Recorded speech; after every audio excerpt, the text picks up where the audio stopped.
Hello and welcome. I am Ankit and you're watching the Daily News Simplified.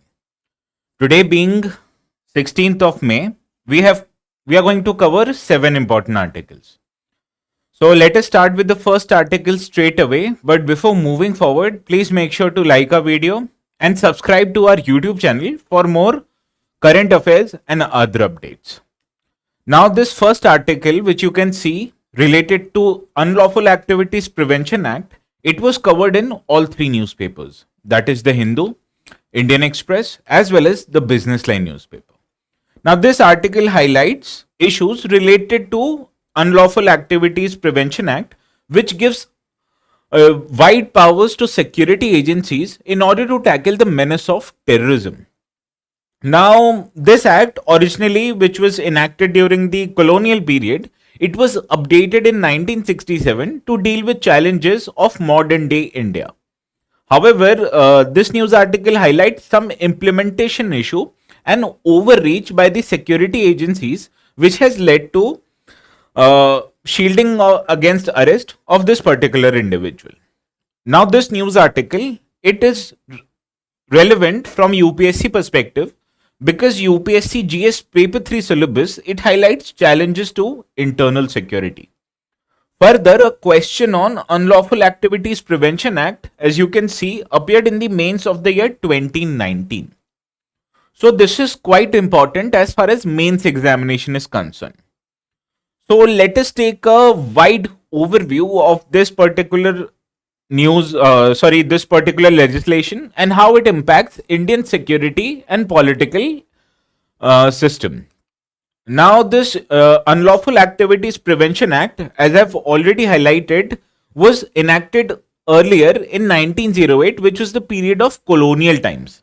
And this act, it was used by the colonial regime to suppress the dissent against the crown. However, after independence, India met with several challenges, particularly with respect to China and Pakistan.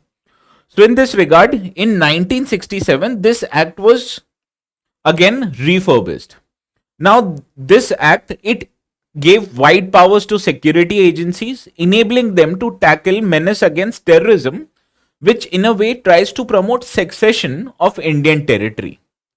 So this act, that is UAPA, it defines unlawful activities, which means any activity which is either taken by an individual or association that can lead to secession of any part of Indian territory, which can either question the sovereignty of India or can disrupt the integrity of the Indian nation. So all these activities can be defined unlawful activity by the government, and also it enables the government to either designate individual and association as a terrorist individual or association. Hence, when government declares any individual or association as terrorist, they can ban or they can impose bans on all India basis. Further, as per with recent amendment, it gives powers of prosecution not just to state police but also to NIA, which is National Investigation Agency. Also, both Indian citizens and foreign nationals, they can be charged as per the provisions of this act. And also, if the act is committed outside the boundaries of India, even those acts can be categorized as a terrorist act. So you can understand this gives wide powers to the security agencies. Now, as with most of the legislations, this act, it has also gone frequent amendments from time to time. In 2004, the purview of this act, it was widened, which meant that even indirectly supporting a terrorist organization by providing them with funds, it is also determined as a terrorist activity. Whereas in the year 2008, you can see the provision of giving funds to the terrorist organization, it was broadened. So it widened the coverage of terrorism offenses and financing of these offenses. Understood? Whereas in the year 2012, the definition of terrorist act, it was expanded to include acts which goes against India's economic security as well. Whereas the last and probably the most important amendment was taken in the year 2019. This act, previously it gave power just to state police to conduct investigation. But with 2019 amendment, the power to conduct investigation, it was even given to the officers above the rank of inspector of the national investigation agencies. Further, whenever the act is being investigated by NIA, then in that particular activity, the seizure of property of accused, they can be undertaken by NIA also with the permission of Director General of NIA. So you can understand this is a significant act as far as dealing with challenges to internal security is concerned. So in this regard, let us understand what is the significance of this act. First of all, that you've already realized, India is suffering from terrorism, both from inside India as well as from non-state actors which are located outside the country. So in this regard, this act, it gives wide powers to the security agencies to tackle the menace of terrorism, thereby enabling uprooting the terrorism from the Indian territory. Whether terrorists they receive material support or funding, this can be tackled by the UAPA Act. Further, earlier, as I have already highlighted, only the associations can be charged with terrorist activities. However, there was certain loophole because certain individuals they changed their associations to circumvent the ban of UAPA Act. So in this regard, the last amendment, that was 2019, it also enabled the government to charge individuals with the terrorism. So it not just focuses on terrorist organizations, but it also focuses on individuals who are responsible for terrorist activities. Now, this amendment was very important because recently we have seen rise in events such as lone wolf terrorist attacks. So those acts, they can be dealt with the amendment which was done in the year 2019. Also, by giving powers to NIA, not just to investigate the terror related cases, but also to attach the properties of terror accused, it intends to quicken the process of justice delivery in case of terrorist activities.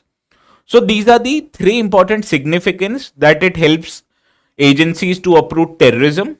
It enables agencies to focus on individuals who promote terrorism, and it also quickens the justice delivery process. But in practice, we have seen that this particular act and its implementation, it is beset with many challenges. So let us now understand what are the challenges associated with Unlawful Activities Prevention Act of the year 1967.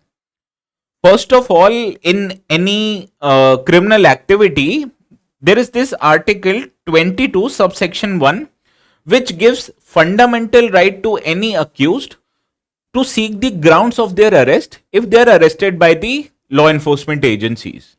But this particular fundamental right, it is not available to accused of UAPA Act because the agencies, it can also do not give the accused the reason of why they are conducting the arrest. So this erodes the fundamental right of terror accused in addition to proving them guilty even before the judicial process has completed. So not just it erodes the fundamental right of individual, it also goes against the principle of innocent until you're proven guilty by the court of law. Understood. Further, even the accused under this article, they can be detained for as much as 180 days without even arrest or filing of charge sheet. So this, it does not give individual the opportunity to present his or her case against the court of law. So you can see this not just violates the fundamental right, but it also proves anybody guilty even before the court has decided against them.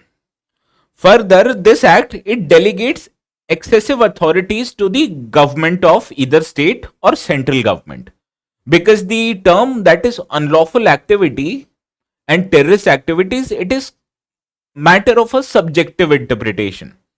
Terms such as violating sovereignty, integrity of India, or terrorist activities, it can be interpreted in multiple various different reasons. So, by giving the agencies the wide and discretionary power and making the definitions both ambiguous and unclear, it is a major challenge with respect to the implementation of UAP Act.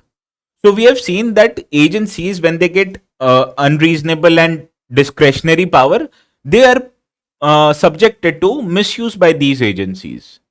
And case in point, we can see that this act, it suffers from low conviction rate, because in the last 5 years, that is from 2015 to 20, only 3.3 cases have been subjected to conviction under UAP Act. So this highlights that agencies, they are trying to overreach in their powers by misusing the subjective parts of the act. Thereby, it results into low conviction rates of the accused. Further, there are also concerns associated with the appeal process, because currently, if an accused is charged with UAPA Act, he or she or that organization can appeal to a 3-member committee which is formed by the central government, and these committee, they comprise mostly of bureaucrats. So this brings the attention to the probability of independence or fairness that these bureaucrats can be subjected to when they are member of one agency, that is a government agency, and they are discharging the appeals of a terror accused. Understood? So these are the challenges that the implementation of this act is faced with. Now we understand India is a country which is subjected to menace of terrorism for many decades. Hence, it needs important and stringent legislation to deal with the menace in order to protect the nation's sovereignty and integrity. So, on one hand, we need to first balance the need for national security, but we also have to ensure the upholding of constitutional values such as fundamental rights, and in addition to fundamental right to have proper justice. Additionally, the agencies, they also need to follow due process whenever they are dealing with such cases, because otherwise it leads to low conviction rate and it also adds to the pendency of courts in the country. Further, as today's article highlights, there is obvious need to inform the grounds of arrest to the accused, because by informing the grounds of arrest will give the accused a fair chance to prove his or her innocence in a court of law. So first of all, this law is very much required, but on the other hand, it is also required for agencies to first follow due process and also ensure that they inform the grounds of arrest to the accused in the UAPA Act. So this was all for today's discussion on the first article, that dealt with Unlawful Activities Prevention Act. So with this, we move to second article of the day, which, as you can see, appeared in the Business Line newspaper. Now this article, it highlights that there are glaring gaps in India's judicial infrastructure, such as there are shortage of courtrooms, lack of adequate health and sanitation facilities, and other citizen-centric amenities. So it needs to be addressed for enabling the fundamental right to seek justice. Understood? Now this news article, it is important from UPSC perspective because the GS paper 2 syllabus, it highlights structure, organization and functioning of judiciary. And judiciary can function unobstructively when they have adequate infrastructure. Further, the workings of judiciary have been subjected to frequent questions in the past, especially with relation to mains examination. As you can see, in the mains of the year 2020, a question appeared on this matter of legislation by judiciary. So in this regard, let us discuss the need, why do we need a proper judicial infrastructure in our country? First of all, judicial dispensation is an important part of a democratic system. For that, we need efficient performance by judiciary, because whenever a case or an accused is approaching a court of law, he or she should get the justice at the earliest possible time. And this is only possible because, or if or when, the judiciary is efficient. Further, giving proper infrastructure to judiciary, that is well furnished courtrooms with digital infrastructure, it enables the judiciary to have enhanced productivity. So by giving judiciary the opportunity to perform efficiently and enhance the productivity, it will reduce the number of backlogs of cases that is there with Indian judiciary. Because currently there are as much as 4.6 crore cases that are pending with judiciary. Hence, it is obvious that we need to reduce this backlog at the earliest possible time. And this is not possible with the adequate levels of infrastructure. Further, as we saw during crisis times such as COVID, the public sphere of the country, it was disrupted abnormally. But during that time also, we need a well-functioning judicial process. So such crisis times, it requires judiciary to move from particular physical form to transform it entirely into a digital functioning mechanism. And that can be enabled by a proper digital infrastructure which should be given to judiciary, such as computers and a well-functioning internet connection. So these are the need. Why do we need better judicial infrastructure? Because judicial infrastructure, it enables the judiciary to enhance productivity, perform efficiently, reduce the backlog of cases, and enables it to function even during the time of crisis. Further, as today's article highlights, that there are certain issues related to India's judicial infrastructure. So let us understand them one by one. First of all, let us deal with the quality of judicial infrastructure. Because even when courts function, they are void or do not have adequate functionality and facilities. For example, power backup, it is very much essential for functioning of any institution. But even today, as much as close to 41% of courtrooms in India, they do not have power backup. So this highlights the low quality of judicial infrastructure in the country. Additionally, waiting area and other citizen-centric amenities, it is very much essential for people to have a good experience whenever they appear or approach the court of law. But even today, the waiting areas are present only in 1/3 of the courtrooms in the country. So lack of power backup and lack of proper waiting areas in our courts, they highlight the inadequate quality of country's judicial infrastructure. Further, courtrooms, they are very much essential to enable judges to hear cases in a proper manner. However, even today, there are as much as 25,000 judges in the district level. However, even today, the amount of shortage as far as courtrooms is concerned, it is almost 4,250 courtrooms. So even today, one judge, they do not have one courtroom as per their requirement. Now let us deal with the inadequate levels of digital infrastructure. Because today, the most of the office functioning, it works in a hybrid mode, that is both physical and in digital form. But even in the era of digital transformation, we see that Indian courts, they do not have an adequate level of infrastructure. Because currently at district level courts, there are only 27% of judges who have access to computers in their diocese. However, this is in stark contrast with respect to Supreme Court, where you can see all the judges, they have access to either tablets or computers. Further, internet connectivity, it is very much important to connect both courts with respect with other public.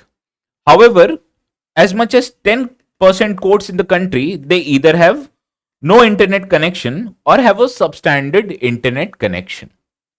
So this highlights that even today, the digital infrastructure of Indian judiciary is not at the level which is adequately desired.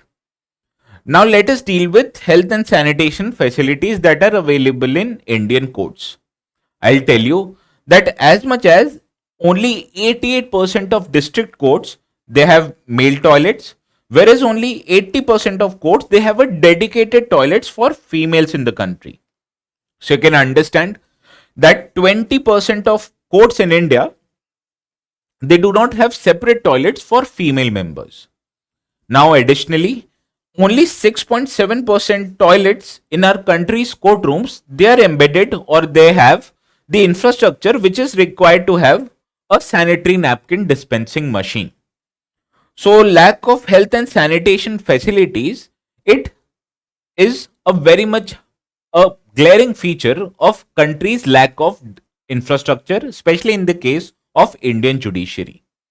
Now let us deal whether infrastructure in judiciary is inclusive or not. In this regard, I'll tell you that the country's judiciary, it lacks the access of even inclusive infrastructure, because childcare facility, it is very much essential for functioning of any office facility. But even today, only 13% of courts in India, they have childcare facilities for their female employees. Additionally, only 50% of district courts in a country, they are enabled of access to persons who have disabilities. So you can understand, half of the country's courtrooms, it cannot be accessed properly by the persons who belong to disabled community. So this highlights lack of judicial infrastructure, and not just judicial infrastructure but also health and inclusive infrastructure. Additionally, shortage of courtrooms in a country, it does not give the judges the opportunity to hear their cases in time. Further, inadequate digital infrastructure, it does not enable judiciary to have a proper and wide interface with public, not just who are present physically but also who are located in far reaching locations. Now, as I've told you, there are many issues, so you'll understand, is there a way forward? So let me tell you, with any problem in administration, there comes a constructive approach. So in this regard, let us discuss what are the way forward in order to improve the infrastructure level of country's judiciary. So the first requirement in this regard is the need to conduct survey, because survey will enable the courts to identify the infrastructure gaps. Further, there is a need to analyze, that is conduct analysis of infrastructure levels with respect to availability of courtrooms, adequate health facilities and citizen-centric amenities. And if they are not available, it can be constructed in a uniform manner. And the uniformity in the construction should be enabled by subscribing to the principle of universal design, because it will enable, first of all, to become infrastructure more inclusive, as it will facilitate access to marginalized section such as women, persons with disability, etc. Further, the district court in the country, they should prepare reports and they should submit these reports to the high courts of the country, which will enable these high courts to mandatory assess and report the gaps in the infrastructure in the Indian judiciary. Further, we should also increase the budgetary support to country's judiciary, because the Indian economy, it has grown leaps and bounds in the recent years. But in correlation, the funding to the judiciary has not increased in a corresponding manner, because even today the country's judiciary, it lacks funds to undertake construction of various infrastructure. And because of lack of budgetary support, which is only about 0.08% of country's GDP, it highlights that the budgetary support itself is inadequate. So to undertake any long-term infrastructural development, the courts in a country, it requires more and continuous budgetary support by the government. Also, there was this proposal which was given by Chief Justice of India, that is setting up of National Judicial Infrastructure Corporation. Now in this regard, this NJIC, it will be funded by both state as well as union government. And this NJIC, it will then disburse the funds to the high courts of the country to undertake infrastructure development. So by undertaking a survey and analysis of the existing infrastructure will help the courts identify the gaps in their infrastructure. And whatever gaps the courts will find, they should undertake the filling of those gaps by subscribing to universal design principle. Further, there is also a need to have a mandatory reporting requirement, which will enable courts to monitor the gaps in the infrastructure and will also enable them to implement the construction facilities. And this can also be facilitated by a continuous and a broadened budgetary support by the government. Further, there is an inherent need to form a national judicial infrastructure corporation which will be in charge of, first of all, collecting funds from the government and then disbursing these funds to the lower level of judiciary to undertake infrastructure development. So with this, let us move to the third article of the day, which you can see appeared in the Indian Express newspaper. Now, if you look closely, this article, it highlights that the author has highlighted that recently there were very transformational development that has taken place in India's armed forces. First of all, Indian armed forces, they are restructuring themselves in line with establishing themselves into theater commands. Further, there was also another commanding officer that was established. That was the post of Chief of Defence Staff, which is a post of a 4-star general. Now, these were the transformative restructuring of Indian armed forces. Hence, it is important from UPSC GS Paper 3 syllabus, because as you can see, the syllabus, it itself highlights various security forces and agencies and their mandate. So in this regard, let us understand how has the structure of Indian armed forces been changed in recent times. Now, primarily, India's land, air and sea, they are protected by three different entities, that are Army, Air Force, as well as Indian Navy. Now, whenever there's a security threat in either land, air or sea, it is dealt by these three separate agencies which are manned by individual commanding officers. But current modern security challenge, they require these infrastructure and forces to undertake operations in a continuous and a integrated manner. So in this regard, the country, it is establishing what is known as a theater command, because these theater command will have assets from all these three agencies, that are Army, Air Force and Navy, and it will function under single commanding officer, which will enable the commanding officer to use their assets as per the need of various security challenges. So in this regard, the government, it also created a new post, that is of Chief of Defence Staff. Now this is very much important because this Chief of Defence Staff, he or she, they will function as a principal military advisor to the government, in addition to being head of country's Department of Military Affairs. Hence, in this regard, the Chief of Defence Staff, he or she, has been given the post of Secretary of the Government of India. Further, this Chief of Defence Staff, they'll also act as a permanent chairman of the Chief of Staff Committee. Now, by giving a permanent chairman to the Chief of Staff Committee, it has enabled the CDS to act as a commanding officer to tri-service organizations. Further, the Chief of Defence Staff is also a member of Defence Acquisition Council, which is headed by the Prime Minister himself. Further, the Chief of Defence Staff, he is also a military advisor to the National or Nuclear Command Authority, which is responsible for safe upkeep of country's nuclear weapons. Further, the Chief of Defence Staff, he is also charged with implementing of defense capital acquisition plans, which is a 5-year targets of acquisition of various defense equipments. And also he will be in charge of implementing annual acquisition plans of the country's armed forces. So you can understand, this Chief of Defence Staff has been given the responsibility of not just integrating but also enabling the integrated procurement of country's armed forces. And these amendments and changes to India's military structure, it was enabled or envisaged to bring a jointness in the operations and functioning of India's armed forces, which currently is operationed in a siloed manner between Army, Air Force and Navy. So this change, it promotes jointness in the military operations.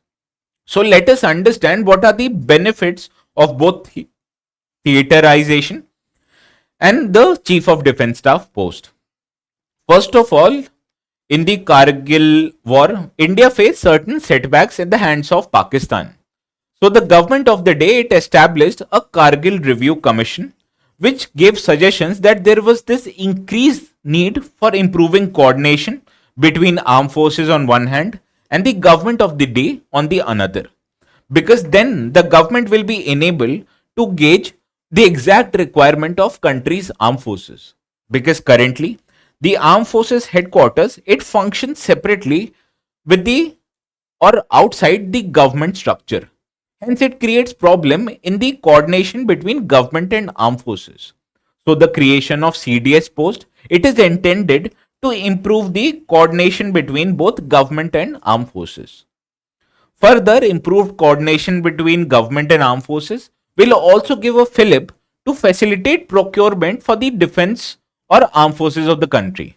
Because first of all, the procurement needs, they are highlighted by the armed forces, and the funding for these procurements, they are given by the government.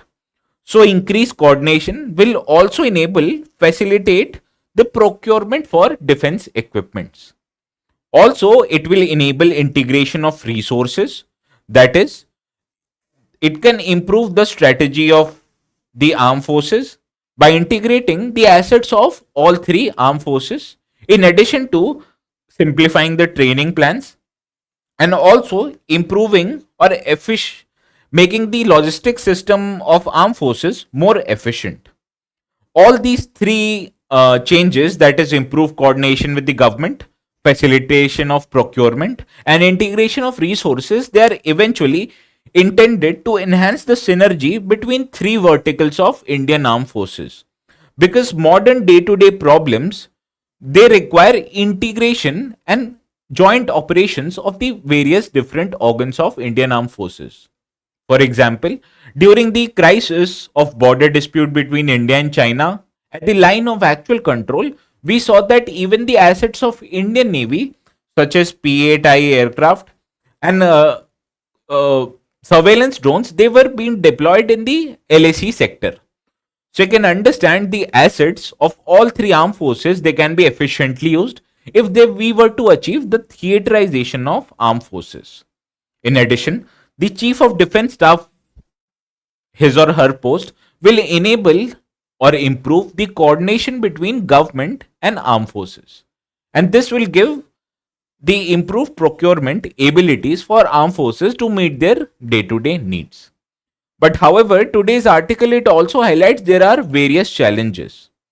First of all, that there has been inadequate consensus over the structuring of reformed theater of armed forces, because these armed forces, they want to be functioning under the envisages of Chief of Defence Staff.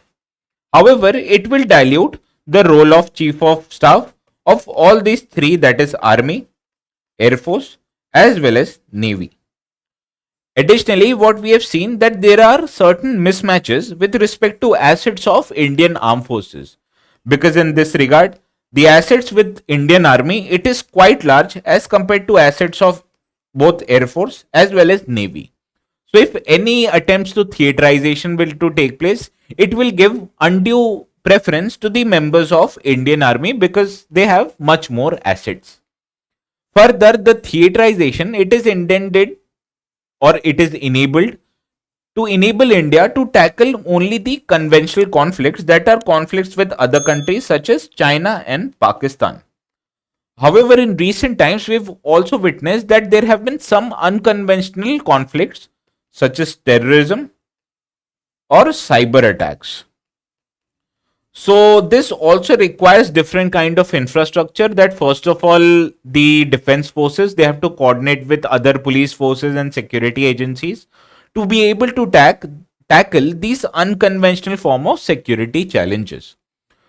So this is a doubt or a concern with respect to theaterization and jointness with Indian armed forces. Further, we have seen in bordering areas such as Kashmir and Himalayan states, we have seen that CAPFs, they've also played a key role in ensuring India's territorial security, such as border security force which man India-Pakistan border, and Indo-Tibetan border patrol which borders the India's border with that of China. So the armed forces, they have effective coordination with these two central armed police forces. However, if the jointness were to take place, the role of CAPFs have not been delineated in a proper manner. So these are the concerns that have harmed or that have delayed the implementation of reforms in the Indian armed forces. So these were the discussions related to mains related article. Now we'll move to a separate set of articles.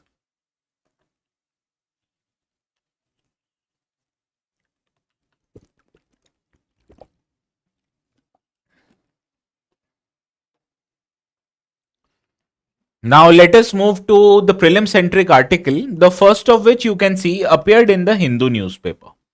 Now this article highlights that the Indian Army is about to receive the next batch of shoulder fired Igla-S air defense system. Now important military equipments, they have been subjected to UPSC question in the past prelims examination. Case in point, this recent PYQ which appeared with relation to ballistic missile and cruise missiles. Understood. So this article, it is important from GS paper 3 syllabus also. So let us understand what are these Igla-S air defense system. Now as you can see from this photograph, it is a portable anti-aircraft missile which enables country soldier to tackle with challenges which appear in the sky of Indian territories. Now, as you can understand, this is a man-portable air defense system, which are abbreviated as manpads, and these are developed by Russia. However, the manufacturing of these Igla-S systems, they are undertaken under the transfer of technology, which is given by Russian company to the Adani Defense System Technologies. Now, this air defense system, they can either be operated by both individual or a crew of soldiers, and this Igla-S system, it has a 2.5 kilos of high explosive fragmented warhead. Now this warhead, it enables these missiles to bring down low flying aircrafts, helicopters, in addition to neutralizing other air threats such as cruise missiles and drone aircrafts. Now the range of these systems in respect to interception of targets is up to 6 kilometers distance, and it can also intercept targets up to an altitude of 3.5 kilometers. Further, they also have a quality that they have enabled a fire and forget system, because these air defense system, they are enabled with a infrared seeker, which enables a soldier not to track or not to guide this particular missile towards their targets.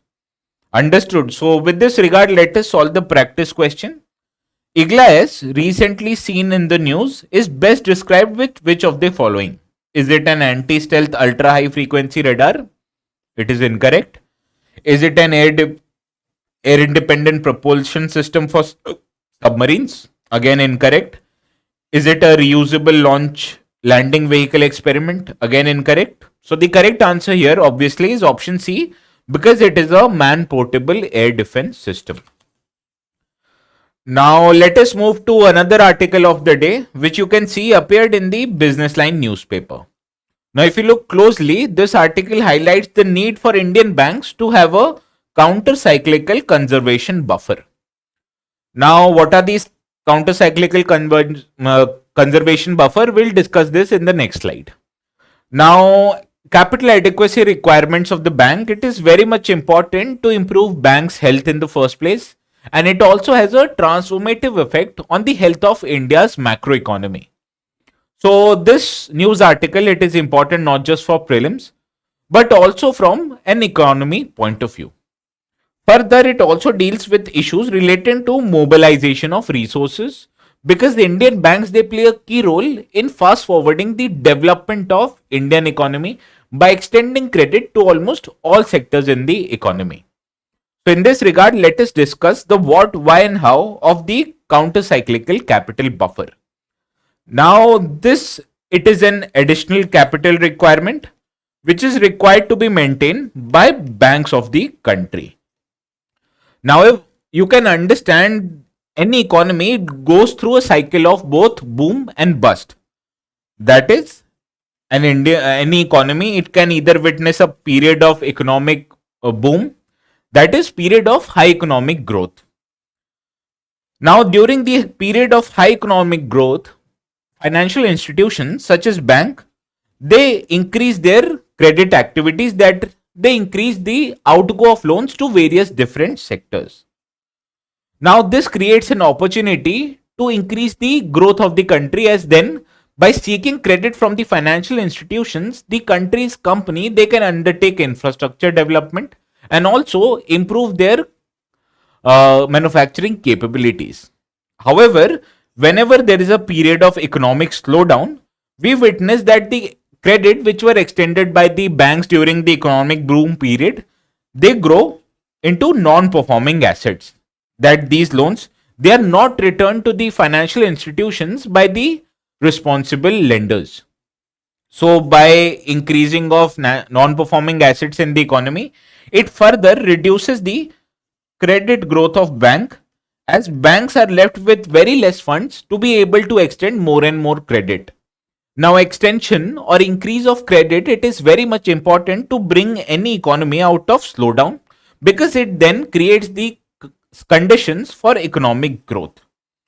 So it is very much necessary for banks to control their credit lending in a period of economic boom situation. And this is where the counter-cyclical capital buffer comes in.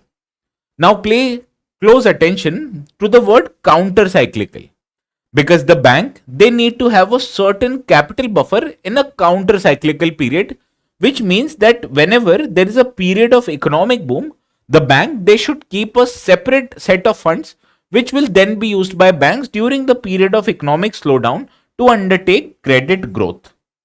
Understood? So this is what the capital conservation buffer is all about. That these are funds that are to be maintained by banks in addition to capital adequacy ratio and capital conservation buffer. Now currently capital adequacy ratio for banks is that of 9%, whereas capital conservation buffer, the banks need to maintain 2.5% of assets as capital conservation buffer. So in total, the banks, they maintain about 11.5% of their capital as a separate capital of to have a adequate capacity to extend loans in a period of crisis. So today's news article, it highlights that in addition to this 11.5% of capital buffer, the bank should also have some amount of counter-cyclical capital buffer, as this buffer will enable the banks to extend credits during the period of economic slowdown. Now these funds, they are to be maintained with banks themselves. Understood? So this is what counter-cyclical capital buffer is all about. So with this information, let us now solve the practice question. Which of the following statement best describes the term counter-cyclical capital buffer recently seen in the news? It is credit extended to banks to help them tide over temporary mismatches in the capital flow. And again, incorrect statement. Is it a flexible support to the farmers for cultivation and post-harvest expenses? Again, incorrect. Is it a window for banks to free their balance sheet from exposure to infrastructure loans? Again, incorrect. So as I've highlighted, the correct option is option D, because it is a regulation which protects the bank from periods of excess credit growth, as banks will be required to maintain additional capital buffer, which can then be used by banks to undertake credit during the period of economic slowdown. So with this, we move to next article of the day, which you can see appeared in the Business Line newspaper. Now this article highlights that the instances of lead poisoning in the country is a significant threat to public health, particularly among children. So in this regard, the lead poisoning is important from prelims perspective, because you have seen various forms of pollution, such as benzene pollution was a subject of prelims question in the year of 2020. Additionally, the UPSC GS Paper 3 syllabus, it separately mentions environmental pollution and lead poisoning. It is a significant pollutant in Indian environment. So in this regard, let us discuss what are the problems and sources of lead poisoning. Now I've attached this particular photo which shows what are the effects of lead poisoning in both adults in that of children, as it not just affects brain but also digestive and nervous system of a person. You can take a look at this image after the class ends, as I've provided them in the notes. Understood? So now let us quickly understand what are the various sources of lead pollution in the country. First of all, industrial emissions, be it industrial processes such as mining, smelting, and refining. It also emits very high amounts of lead into Indian atmosphere. Further, automobiles, by virtue of their exhaust gases, they also emits various lead pollution. Further, paints, they are enabled with lead based chemicals, so these are also sources of indoor pollution. Further, battery recycling with that of lead acid batteries, whenever done not so carefully, it can also lead to leaching of chemicals into countries' water bodies, thereby creating lead pollution. Further, industrial waste and landfills, they have a tendency to leach in countries' groundwater, thereby creating the conditions of lead poisoning. Further, pipes and plumbing fixtures, whenever they undergo corrosion, it leads to emission of lead chemicals into the atmosphere. Mine and ore processing, smoking of tobacco creates indoor lead pollution. Contamination of food and water with lead based chemicals, as well as hobbies and crafts such as manufacturing of toys and pottery items, it can also create conditions for lead pollution. So, how many of the following factors or reasons these are responsible for exposure to lead pollution? Automobile exhaust, which we have already seen, is a correct option. Tobacco smoke, again correct. Battery recycling, correct. Corrosion of pipe and plumbing, correct. And toys, which we can understand here, is a correct option. So as all these 5 options are correct, hence option C, which says all 5, is the correct answer to this model question. With this, we move to the last article of the day, which appeared again in the Business Line newspaper.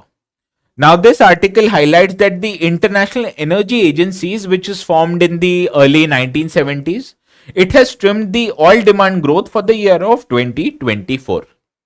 Now, various multilateral or important intergovernmental organizations, they are important from GS Paper 2 perspective, because the syllabus, they highlight important international agencies, their structure and their mandate.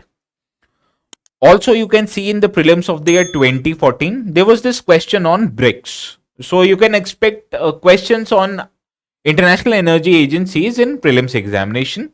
So we'll be dealing or we'll be understanding what is this IEA all about. So now this International Energy Agencies, it is an autonomous intergovernmental organization which was formed under the framework of Organization for Economic and Cooperation and Development, that is OECD. Now this body provides policy recommendations, analysis and data related to global energy sector. Now the membership of this body, it includes 31 member countries and 13 association countries who represent 75% of global energy demand.